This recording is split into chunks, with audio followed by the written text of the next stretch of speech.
अब दोस्तों आते हैं 1971 इंडो पाक वार, जिसे आप बांग्लादेश लिबरेशन वार भी कहते हैं। ये वार की शुरुआत तब हुई जब एक कन्फ्लिक्ट बिटवीन ट्रेडिशनली डोमिनेंट, जो आपको पता होगा जब आज़ाद हुआ था, इंडिया का पार्टीशन हुआ था, एक वेस्ट पाकिस्तान और ईस्ट पाकिस्तान बना था। तो वेस्ट पाकिस्तान की पॉपुलेशन डेमोग्राफी अलग थी। वहाँ पे मेनली पंजाबी, सिंधी, पठान्स इनका राज था, बलूच। जबकि ईस्ट पाकिस्तान जो था, जो आपका बांग्लादेश है, उसमें बंगाली पॉपुलेशन बहुत थी। बहुत क्या, मेजोरिटी बंगाली पॉपुलेशन ही थी। बट वेस्टर्न पाकिस्तानीज वहाँ पे भी डोमिनेंट रोल निभा रहे थे, जो कि मेजोरिटी ऑफ ईस्ट पाकिस्तानी को धीरे धीरे पसंद नहीं आने लगा।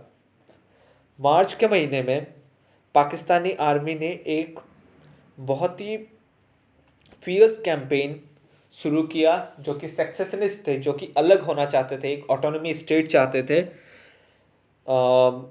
जो सेक्सेशनिस्ट थे उसमें मेजर रोल था वहाँ के सोल्जर्स और पुलिस का, जो कि ईस्ट पाकिस्तान में थे। और वहाँ पे एक उन्होंने एक ग्रुप बनाया हुआ था, मुक्ति वाहिनी, वहाँ का एक ग्रुप था। वो वार लड़ रहे थे, लेकिन एक मॉडर्नाइज्ड इक्विप्ड आर्मी के सामने वो नहीं लड़ पा रहे थे। और आपको पता होगा कि उनके मेन लीडर थे शेख मुजीबुर रहमान, जो कि बाद में जाके बांग्लादेश के फर्स्ट प्राइम मिनिस्टर बने और फादर ऑफ द नेशन भी हैं बांग्लादेश के।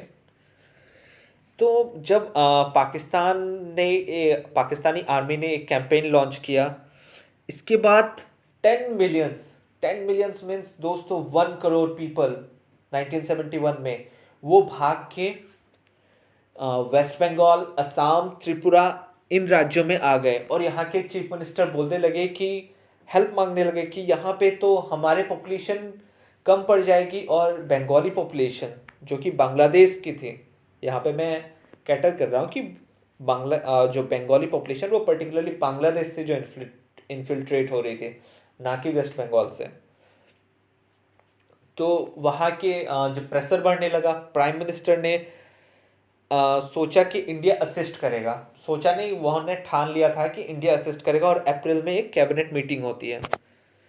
कैबिनेट मीटिंग में प्राइम मिनिस्टर इंदिरा गांधी कहती है कि I want Manekshaw to step in, मतलब मैं चाहती हूँ कि मानिकशॉ तुम अपने आर्मी के साथ बांग्लादेश में जाओ। सर ने कहा मैडम ये तो वार होगा। तो इंदिरा गांधी ने कहा बिना कुछ रुके कि हाँ वार होगा तो होगा, बट इसका सल्यूशन दो। सैम मानेकशॉ ने कहा मैम आप प्राइम मिनिस्टर हैं, आपकी बात में नहीं ठुकरा सकता, लेकिन मैं आपको ये भी बता दूं, ये मेरा कर्तव्य है सच्चाई बताने का, कि अगर इंडिया इस समय अटैक करता है बांग्लादेश के ऊपर तो it will mean a sure war. Sam Manekshaw ने मना करने का पीछे एक बहुत ही तगड़ा रीज़न था। अप्रैल का महीना था दोस्तों, आपको पता होगा कि मई जून में मॉनसून आ जाता है। और आप देखते होंगे न्यूज़ में अक्सर असम जो ब्रह्मपुत्र रिवर है उससे बहुत ज़्यादा फ्लड होता है, और वेस्ट बंगाल, इंडिया में ज़्यादातर रीजन में उस समय फ्लड होता है। सैम मानेकशॉ ने कहा कि मुझे पहली बात तो, और उस समय जैसे अभी भी है अप्रैल एंड का महीना, इस समय फसलों की कटाई हो रही है, आपको पता होगा। सर सैम मानेकशॉ ने कहा कि आपको पूरे के पूरे कंट्री का ट्रांसपोर्टेशन रोकना पड़ेगा, क्योंकि उन्हें ट्रेन्स के ऊपर पूरा कंट्रोल चाहिए होगा, और वो उस एरिया को पूरा ब्लॉक करेंगे, most probably West Bengal and North East. पहला दिक्कत ये था। दूसरा दिक्कत ये था कि मॉनसून स्टार्ट हो चुका था, और जो स्ट्रीम्स थे, जो छोटे छोटे रिवर्स भी थे, वो ओशन की तरह बन जाते हैं वहाँ पे। आपने देखा होगा बांग्लादेश का मैप, इस मैप में भी आप देख सकते हैं कि ब्रह्मपुत्र रिवर और गंगा रिवर दोनों ही बांग्लादेश में जाते हैं और यहाँ फ्लो करते हैं। और यहाँ पे मेजर रिवर्स का कॉन्फ्लुएंस है। यहाँ आप देख सकते हैं कि यहाँ से ब्रह्मपुत्र रिवर आ रहा है, और यहाँ से वेस्ट बंगाल से होते हुए गंगा भी आती है, और दोनों यहाँ मिलती है। जहाँ सुंदरवन डेल्टा भी बनता है। और वहाँ पे मानसून के सीज़न में बहुत ज़्यादा बाढ़ होता है और it's impossible for the army to cross the ends. तो सर सैम मानेकशॉ ने ये बोला और इंदिरा गांधी ऑब्वियसली गुस्सा होंगी। और उसके बाद उन्होंने कैबिनेट को डिस्पर्स किया और बोला कि सैम तुम रुको। सैम मानेकशॉ ने जैसे ही कैबिनेट बाहर गई, उन्होंने साथ ही साथ बोला कि मैम आपको मैं अपना रेजिग्नेशन देने के लिए तैयार हूँ, आप जो भी रीज़न बोले मैं वो साइड कर दूंगा। तो मिसेस गांधी ने बोला कि नहीं, मैं रेजिग्नेशन नहीं चाहती, लेकिन तुम्हारे एडवाइस क्या है इस समय। तो सर सैम मानेकशॉ ने बोला मैम मैं आपको एक अश्योर गारंटी दे सकता हूँ कि हम जीतेंगे, बस आप मुझे अपना टाइम दे दीजिए, मुझे अपने तरीके से काम करने दीजिए। तो मिसेस गांधी ने एग्री किया और जो वार था वो ऑफिशियली 3 दिसंबर 1970 वार को स्टार्ट हुआ, जब पाकिस्तानी एयरक्राफ्ट ने आईएफ बेसेस, जो इंडियन एयरफोर्स के बेसेस थे वेस्टर्न पार्ट में, वहाँ पे हमला किया। उससे पहले सर सैम मानेकशॉ ने पूरा प्लानिंग वो कर चुके थे, आर्मी को इक्विप कर चुके थे ट्रांसपोर्टेशन से लेके, और एयरफोर्स और नेवी को कैसे कोऑर्डिनेट करना है वो ये सब फिक्स कर चुके थे। और उन्होंने बांग्लादेश को चारों तरीके से घेरा था। देखिए बांग्लादेश का जो आप मैप देखेंगे, यहाँ पे आप देख सकते हैं वेस्ट बंगाल है ईस्टर्न पार्ट में बांग्लादेश के। नॉर्दर्न पार्ट में आप देखेंगे, यहाँ पे आपको मेघालय दिखेगा और यहाँ असम। तो नॉर्दर्न पार्ट से भी उन्होंने अटैक किया। और यहाँ जो त्रिपुरा का एरिया है और नॉर्थ ईस्ट के दूसरे स्टेट्स हैं, वहाँ से आपको वेस्टर्न पार्ट से भी उन्होंने अटैक लॉन्च किया। और नेवी को उन्होंने यहाँ ला के स्टेशन कर दिया था बे ऑफ बंगाल में। और नेवी को भी बे ऑफ बंगाल ने स्टेशन कर दिया था। और उन्होंने जो मुक्ति वाहिनी थी उनको भी गुरिल्ला वार के लिए तैयार कर दिया था, और वो गुरिल्ला वार लड़ रहे थे काफ़ी दिनों से, और उन्हें इक्विपमेंट्स भी सप्लाई किए थे। तो उन्होंने लेफ्टिनेंट जनरल JFR जैकब जो थे, जो चीफ थे ईस्टर्न कमांड के, उन्हें इंस्ट्रक्ट किया कि वो कोऑर्डिनेशन में हेल्प करें और जो कि रिपोर्ट करते रहे प्राइम मिनिस्टर को। तो इंडिया ने चारों तरीके से बांग्लादेश को पहले घेरा और उसके बाद एक फुल स्केल वार शुरू हुई। जैसे ही वार आगे बढ़ी तो पाकिस्तान का रेजिस्टेंस जो था वो धीरे धीरे धीरे टूटने लगा, और इंडिया ने most of the advantageous positions जो थे उन्हें कैप्चर कर लिया था। और आप देख सकते हैं कि यूनाइटेड स्टेट्स जो था उस समय, जैसे कि आज यूनाइटेड स्टेट्स बहुत हद तक इंडिया को फेवर करता है, उस समय ऐसा नहीं था। उस समय इंडिया का the most closest friend was USSR, जो कि आज की रशिया है। और यूएस वहाँ उस समय होल हार्टेडली पाकिस्तान को सपोर्ट करता था। और ऐसा ही हुआ। जो UN सिक्योरिटी काउंसिल है उसमें 5 कंट्रीज है, आपको पता ही है, USA, रशिया, उस समय USSR था, चाइना, फ्रांस और यूनाइटेड किंगडम। तो यूनाइटेड स्टेट्स ने एक UN काउंसिल की मीटिंग बुलाई जो कि 4 दिसंबर से 7 दिसंबर तक चली, और US ने एक रेजोल्यूशन फॉरवर्ड किया कि immediate cease fire and withdrawal of troops, मतलब साथ ही साथ लड़ाई रोकी जाए और जो ट्रूप्स है इंडिया की उसको विथड्रू किया जाए। USSR जो था उसने इंडिया की हेल्प की और उन्होंने वीटो किया इसे 2 बार। और जो कि फ्रांस और UK था, क्योंकि उन्हें पता था कि पाकिस्तान ने बंगाली पॉपुलेशन के ऊपर बहुत ज़्यादा एट्रोसिटीज़ की है, बहुत ज़्यादा तकलीफ़ दी है, उनके ऊपर ये यातनाएं की हैं, इसीलिए उन्होंने एब्सटेन कर दिया, उन्होंने वोट ही नहीं दिया। और आपको पता होगा कि सिक्योरिटी काउंसिल का कोई एक भी मेंबर अगर वोट नहीं करता तो वो रेजोल्यूशन पास नहीं होता। तो यहाँ तो वोट का छोड़िए, दोनों एब्सटेन ही कर लिया, मतलब एब्सेंट हो गए, और एक ने वीटो कर दिया। सो ये रिजोल्यूशन पास नहीं हुआ। आप देख सकते हैं कि 9 दिसंबर को थर्ड को वार ऑफिशियली शुरू हुई। 9 दिसंबर को सर सैम मानेकशॉ ने रेडियो के थ्रू पाकिस्तान को सरेंडर करने के लिए बोला, लेकिन वो पाकिस्तान है, पहले में कहाँ मान ही जाएंगे। तो आप देख सकते हैं पाकिस्तान का सर मानेकशॉ का पहला रेडियो मैसेज था। वहाँ वो कहते हैं, Indian forces have surrounded you, your air force is destroyed, you have no hope of any help from them, Chittagong, Chena and Mangla ports are blocked, nobody can reach you from the sea, your fate is sealed. The Mukti Bahini and the people are well prepared to take revenge for the atrocities and cruelty you have committed. Why waste lives? Don't you want to go home with your families? And do not lose time. There is no disgrace in laying down your arms to a soldier. We will give you treatment befitting a soldier.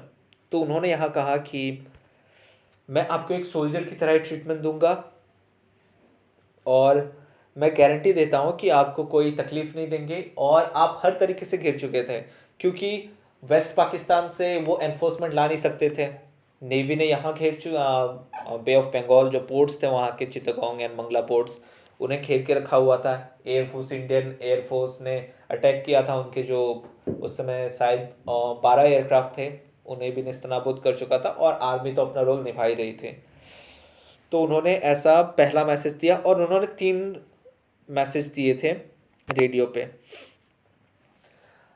जब पाकिस्तान ने finally surrender किया, उनके जो उस समय president थे याया खान, और जो वार में मेन रोल निभा रहे थे lieutenant general Niazi, prime minister Indira Gandhi ने मानेकशॉ को बोला कि आप ढाका जाइए और जो सरेंडर है, सरेंडर से पहले दोस्तों आपको बता दूं कि जो सरेंडर, इंस्ट्रूमेंट ऑफ सरेंडर जिसे कहते हैं, जो कि कागजात होती हैं कि आपने किस टर्म्स एंड कंडीशन में सरेंडर कर रहे हैं, क्या क्या आपको लूज़ करना पड़ेगा या फिर क्या क्या आपको टेरिटरीज छोड़नी पड़ेंगी, वो उन्होंने पहले से ही प्रिपेयर करके रख लिया था। ये ओवर कॉन्फिडेंस नहीं, लेकिन ये जब आप एक एफिशिएंट प्लान बनाते हैं और आपको पूरा कॉन्फिडेंस है कि वो प्लान सक्सेसफुल होगा, तो आप ये पहले से कर चुके होते हैं। तो उन्होंने, सर सैम मानेकशॉ ने एक प्राइम मिनिस्टर को भेजा, एक डिफेंस मिनिस्टर को, और 2 अपने पास रखा उसके कॉपीज। और जैसे प्राइम मिनिस्टर ने बोला कि आप ढाका जाइए और सरेंडर करवाइए, उन्होंने बोला कि नहीं, दिस ऑनर शुड गो, ये उपाधि general officer commanding in eastern command, जो उस समय थे लेफ्टिनेंट जनरल जगजीत सिंह अरोरा, उन्हें ये मिलना चाहिए। और सैम मानेकशॉ ने, उस समय ऐसा होता था कि अगर कोई कंट्री अटैक करती है और दूसरा कंट्री हार जाता है, वहाँ पे बहुत ही एट्रोसिटीज़ होती हैं। तो सर सैम मानेकशॉ अपने डिसिप्लिन के लिए बहुत जाने जाते थे। उन्होंने एक स्टेटमेंट कोट किया था, when you see a begum keep your hands in pocket and think of Sam.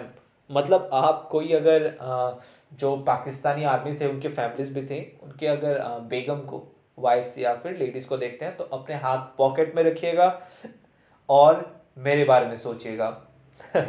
ये एक डिसिप्लिन मेंटेन करने का एक तरीका था। और वैसे भी इंडियन आर्मी आपने कभी नहीं सुना होगा कि ऐसे एट्रोसिटीज़ इंडियन आर्मी ने कभी की है, और ना उस समय भी की थी। तो instrument of surrender was formally signed on 16 दिसंबर 1971। जी हाँ, इस दिन हम 16 दिसंबर 1971 को विजय दिवस भी हम मनाते हैं, हर 16 दिसंबर को।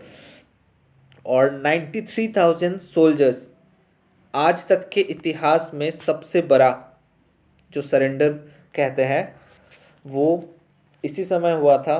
96,000 सोल्जर्स ने एक ही साथ सरेंडर किया था।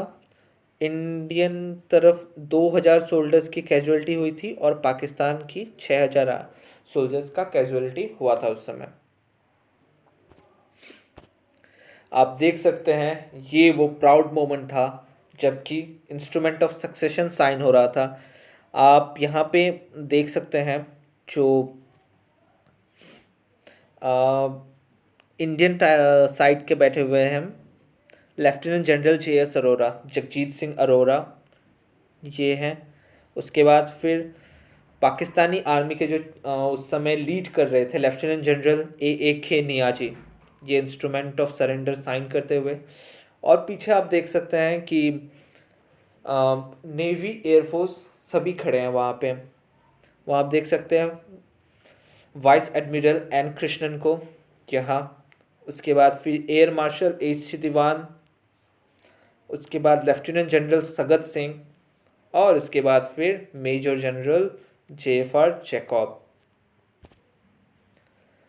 ये प्राउड मोमेंट, ये पिक्चर को एक इंडियन या फिर स्पेशली जो स्टूडेंट्स जो डिफेंस में जाना चाहते हैं या फिर कोई भी हो वो कभी नहीं भूल सकता, क्योंकि ये इंडिया की एक बहुत ही बड़ी विक्ट्री थे।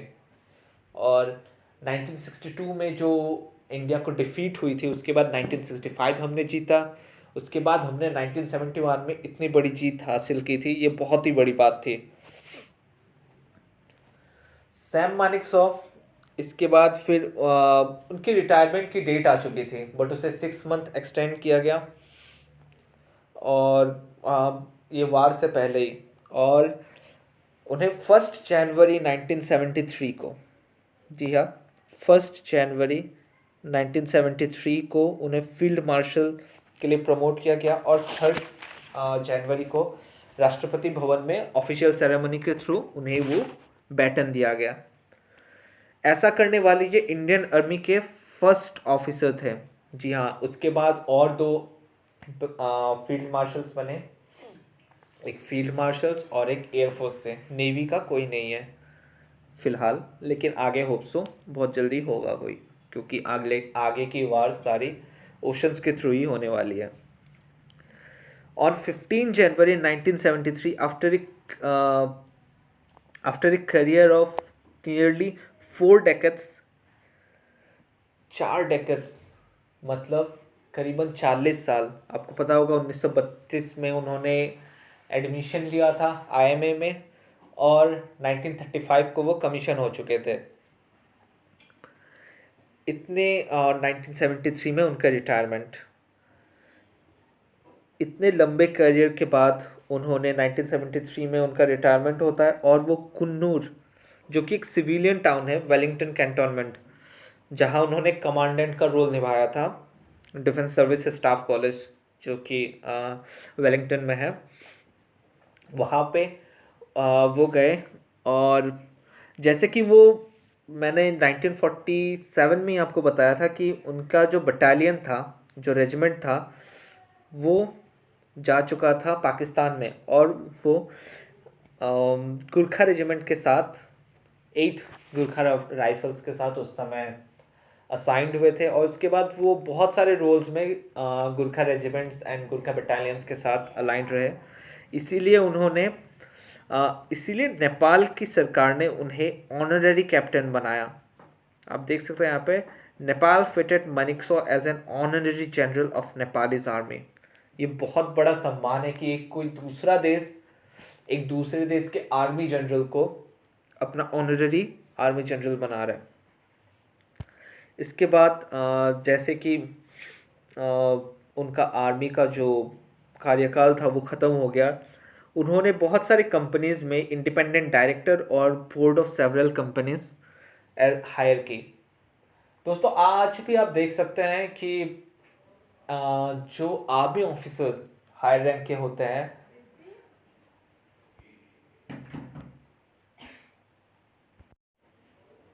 दोस्तों जैसा कि आपको मैं बता रहा था कि आर्मीज़ को जो ऑफिसर्स रिटायर होते हैं वहाँ अक्सर उन्हें जो कंपनीज है वो इंडक्ट कर लेते हैं। क्यों? क्योंकि वो प्लानिंग एंड डिसीजन मेकिंग में बहुत ही ज़्यादा एफिशिएंट होते हैं। और वैसा ही सर सैम मानेकशॉ, वो तो फील्ड मार्शल थे, तो उन्हें बहुत सारी कंपनीज, नियर अबाउट 12 कंपनीज में वो अपॉइंटेड थे as independent board of directors और चेयरमैन भी। लेकिन वो कभी पॉलिटिकली करेक्ट स्टेटमेंट्स का फिक्र नहीं करते थे। पॉलिटिकली करेक्ट, मैं आपको बता दूं कि मतलब जो पॉलिटिकल पार्टीज या फिर नेताओं को जो स्टेट्समैन हार्म ना करे, वो इसके बारे में ज़्यादा नहीं सोचते थे। जो है वो पहले से ही ऐसा थे। और एक किस्सा आपको बता दूं कि 1971 के बाद जब उन्होंने वार जीता, और हर तरफ ये चर्चा फैलने लगी थी कि सैम मानेकशॉ टेक ओवर कर लेंगे। कू बोलता है जिस इंग्लिश में जिसे कू बोलते हैं, वो इंदिरा गांधी को हटा के खुद प्राइम मिनिस्टर बन जाएंगे। तो ये हर जगह ऐसे होने लगा था। और सर सैम मानेकशॉ भी कहीं घर से बाहर नहीं निकल पाते थे, क्योंकि हर जगह सब पूछते थे, so Sam when are you going to take over. तो एक दिन इंदिरा गांधी उन्हें फ़ोन करके बुलाती है और ये बोलते हैं कि मैं तो अभी चाय पी रहा हूँ। तो इंदिरा गांधी बोलती है, आओ मेरे यहाँ भी चाय मिलेगी। उन्होंने बोला कि मुझे आपकी चाय पसंद नहीं। ये वो ऐसे ही थे, हमेशा ह्यूमर। तो वो गए। उसके बाद उन्होंने टेंस देखा इंदिरा गांधी को, तो उन्होंने पूछा, एनी प्रॉब्लम प्राइम मिनिस्टर? तो उन्होंने कहा, हाँ तुम ही मेरी प्रॉब्लम हो। वो 3 सेकंड रुके और फिर सोचे, मैंने तो कुछ गलत बोला नहीं है, कोई स्पीच भी नहीं दी। फिर उन्होंने पूछा क्या? तो बोला, मैंने सुना है कि तुम टेक ओवर करने वाले हो। तो सैम मानेकशॉ थोड़ा शॉक्ड हुए और उसके बाद वो बोले उनके सामने जाके, आपकी नाक लंबी है लेकिन मेरी नाक उससे भी ज़्यादा लंबी है। आप मेरे मैटर में यानी कि आर्मी में दखल ना दे और मुझे पॉलिटिक्स से कुछ लेना देना नहीं। जी हाँ, सैम मानेकशॉ ऐसे ही थे। और इंदिरा गांधी भी कॉन्फिडेंट थे कि वो ऐसा नहीं करेंगे। और सैम मानेकशॉ ने पूछा भी था, क्या आपको लगता है कि मैं ऐसा करूँगा? तो उन्होंने बोला था कि नहीं, तुम ऐसा नहीं करोगे। तो इसके बाद फिर वो भले ही फील्ड मार्शल प्रमोट हो चुके थे, उनको रैंक मिल चुका था, क्योंकि लेकिन पॉलिटिकल लीडर्स जो कि हमेशा सेल्फिश होते हैं और अपने पावर का, हर लीडर नहीं दोस्तों, कुछ कुछ लीडर्स, ऐसा नहीं कि पॉलिटिक्स पूरी चीज़ है। कुछ कुछ लीडर्स जो हैं वो अक्सर अपने पॉलिटिकल पावर का गलत इस्तेमाल करते हैं, और उनका जो अलावेंस था वो रुका हुआ था। आप सोच सकते हैं कि इतने पहले 1973 में उनको मिल गया था, लेकिन फील्ड मार्शल वो बन चुके थे, लेकिन उन्हें उसका अलावेंस जो था, जो नहीं मिला था, वो ड्यू था। 2007 में जब वो हॉस्पिटल में एडमिट थे, वेलिंगटन आर्मी हॉस्पिटल में, APJ Abdul Kalam, equally eminent personality, 2007 में वो जाते हैं और वो सर को 1.3 करोड़ रुपीस का चेक देते हैं। लेकिन सर का ह्यूमर देखिए, उस समय भी वो बोलते हैं कि कहीं ये बाउंस तो नहीं हो जाएगा। सर थे ही ऐसे।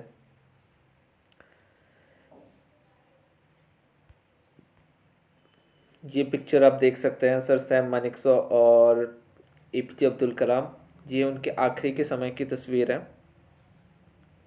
और इसके बाद 12:30 बजे 27 जून 2008 को 94 की उम्र में उनका निधन हो जाता है। इस महान व्यक्ति का निधन होता है। और उनके लास्ट वर्ड, इससे ही आप पता लगा सकते हैं कि वो कितने करेजियस थे। उनका मॉरल एंड फिजिकल स्टैमिना कितना स्ट्रांग था। उनका लास्ट वर्ड था, आई एम ओके। जी हाँ, एक मरता हुआ इंसान कहता है कि आई एम ओके। दोस्तों, आगे बढ़ने से पहले, इस लेक्चर को एंड करने से पहले, मैं आपको सर सैम मानेकशॉ की एक स्पीच सुनाता हूँ, जो उन्होंने जो 19 आई थिंक 2000 के अराउंड आईएमए के परेड के दौरान उन्होंने दी थी। आपको ज़रूर सुनना चाहिए। और अगर आप डिफेंस एस्पिरेंट है, आपको ये बहुत ही ज़्यादा पसंद आएगा, और एज ए कॉमन पब्लिक भी इससे जान सकती है कि एक इंडियन आर्मी का सोल्जर क्या उसके रिस्पॉन्सिबिलिटीज़ होते हैं और क्या वो कर सकता है।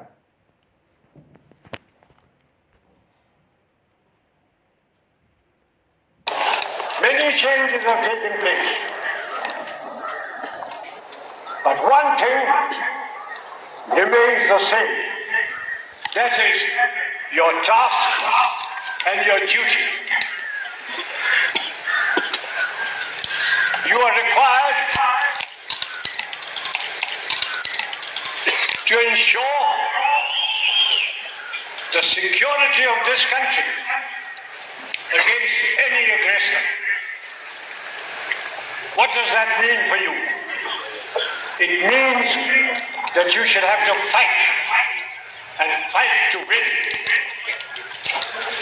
There is no room for the loser. If you lose, don't come back. You will have disgraced the country. The country won't accept you. The people of cities, towns, villages and towns where you come from won't look at you. Even your Karwali will despise you. As I look around, I see parents, I see relations, I see friends who are looking at you with trust and pride. Make sure, gentlemen, that you don't betray their trust or their pride. May the winds of fortune blow kindly upon you, and may good luck attend all your deeds. I wish you great success. Thank you.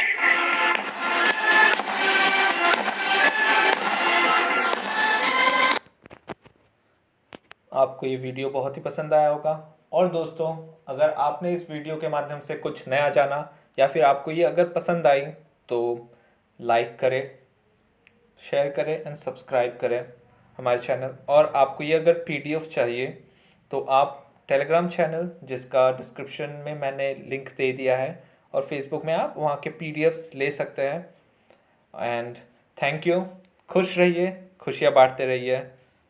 Thank you.